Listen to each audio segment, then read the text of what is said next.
Hi, I'm Ron Lawson from Dirt Bike Magazine. Thanks for joining me today. Today I'm going to get to ride a Moto Morini X-Cape. This is an adventure bike you might or might not have heard of. It's a 650cc parallel twin. Originally, the Morini name, an Italian name. This particular bike comes from China right now, but we're looking forward to riding it. Styling, distinctly Italian. Up here it's got an adjustable windscreen. The motor is made by CF Moto in China. Morini is actually a different company down the street basically from CF Moto.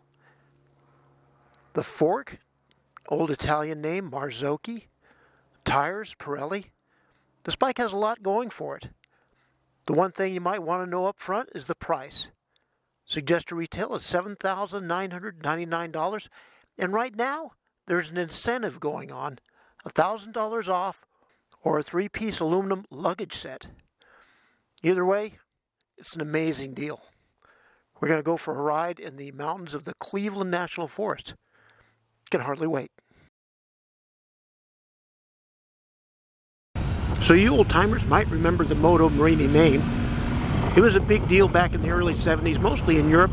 Didn't have very much of a presence here in the U.S., but I remember the 350cc V-twin they had.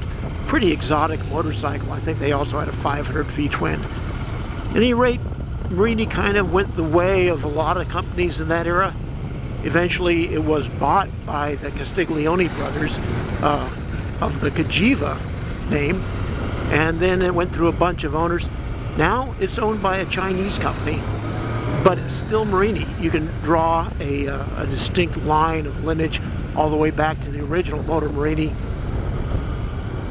The headquarters is in Milan, Italy. Like I said, all the manufacturing in China these days, but gotta say, manufacturing quality is pretty good on this bike. So the motor's good. You know, I gotta say, it's not slow by any means. It's way faster than a KLR650, for example, which I know that's not setting the bar very high, but you gotta remember this bike is almost in the same price range as a KLR. It makes much more power, of course, than any of the Japanese 650cc dual sport bikes. When it comes to comparing it to like the Husky 701 or the KTM 690, those bikes are quite a bit stronger. They're basically more sophisticated motors, even if they are singles. As single-cylinder bikes, of course, they're much lighter than this. This is a substantial motorcycle. It's no lightweight, but to tell you the truth, it's really comfortable. I'm kind of picking up the pace right now, and nothing scary is happening. Bike handles perfectly stable. The suspension isn't bad. It's not the cushiest ride in the world. I think you're kind of a prisoner to the weight on a lot of bikes like this. The rear suspension is actually a KYB shock. It's not especially sophisticated. It does have adjustable rebound damping. The fork, Marzocchi. Now, I'm not sure if Marzocchi's lineage is still 100% Italian. I don't know where the factory is, to be honest. I remember they went through some kind of bankruptcy issues a few years back. But fork is actually a highlight on this bike. Gotta say, it's working pretty good. I know it has adjustable rebound, compression, damping, and I think preload as well. I haven't done any of that for right now. Just kind of taking the bike as it comes. We're going to get into the dirt up here in a little bit. Right now this is kind of a rough pavement road leading up to Maple Springs, which is kind of a dual sport entryway into the Cleveland National Forest in Orange County.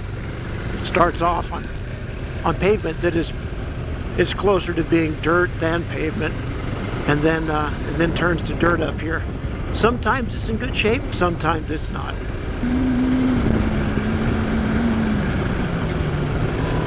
So the first thing I noticed in the dirt here is the tires. The tires are exceptional. These are Pirelli Rally Cross tires. Way better than typical adventure bike tires come stock. Actually, when you get into premium level bikes, you might come with tires like this. But for the most part, they come with street tires. And if you want to go off-road, it's kind of on you to come up with tires of this level. These are great. And even though this bike is no lightweight, I really have no trouble manhandling it on this dirt road. I think that Maple Springs is a little bit better shape now than I've seen it in the past. I'm not sure if the Forest Service comes up here and actually maintains it.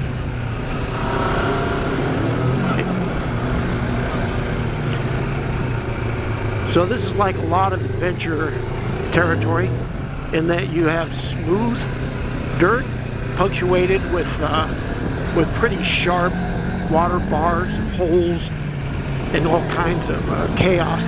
It comes up on you fast. You don't have it in me to go really fast right now. There's a lot of cars coming down the other way, usually this time in the evening. Been on this road quite a few times on mountain bikes, and you kind of gotta keep a heads up. But as fast as I want to go, this bike is handling great. The front suspension is a little better than the rear.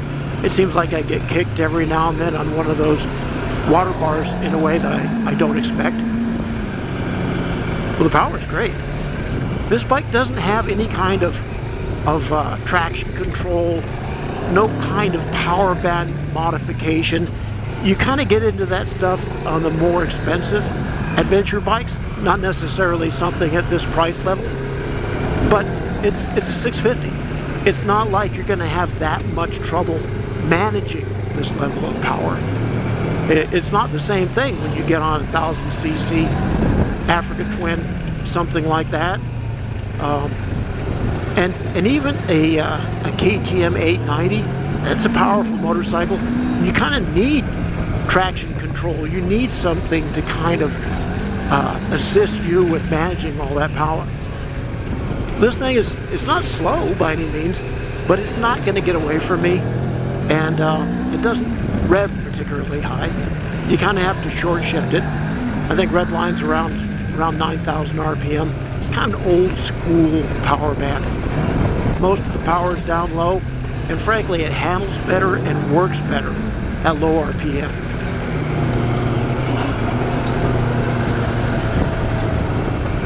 Now, I don't know if it shows here, but as you get to the higher altitudes here on this particular road, it gets rocky. And this might be an area where traction control would be of an advantage. But again, I'm not accelerating that hard. It's not like I'm spinning the wheel, and nothing's ever getting away from me. This is kind of a sweet bike.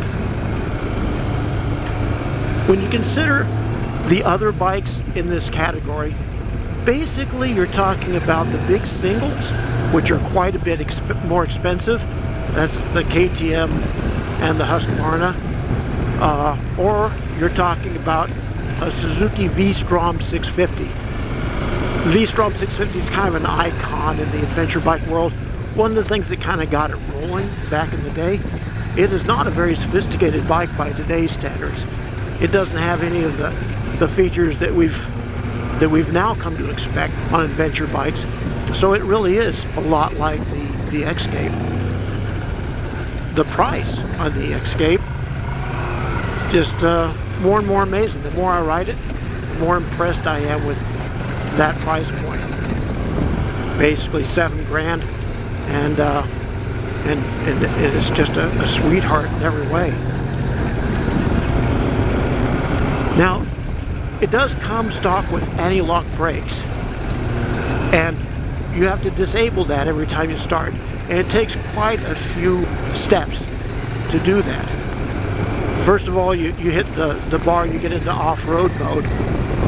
On other bikes, off-road mode means traction control, it means modified power levels.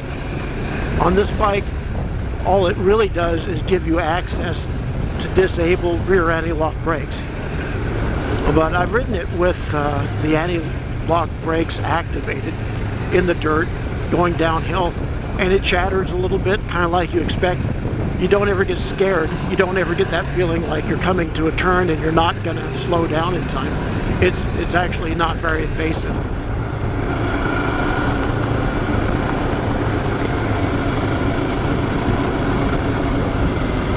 I also like the fact that this is 6-speed. You can click it up a gear and then another gear, and it always seems to pull. And in the taller gears, everything kind of happens more slowly. Everything gets more manageable. Now, if I got carried away and started going into these turns a little bit too hot, I'm not sure that things would go well for me, because it's a heavy motorcycle. There's no getting away from that. And even though the brakes are good, when gravity starts taking a hold of you, there's not a lot you can do about it. Good brakes or no brakes. Again, the tires really help in that regard.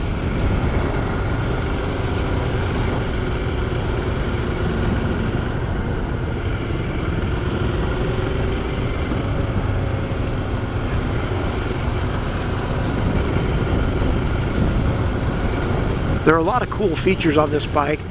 They'll be kind of fun if I ever get to take it on a long trip. I mean, for one thing, it's got a couple of USB ports. You could mount your phone up on the bar and have power for it. That windscreen is adjustable up and down. The levers are adjustable. The controls are excellent.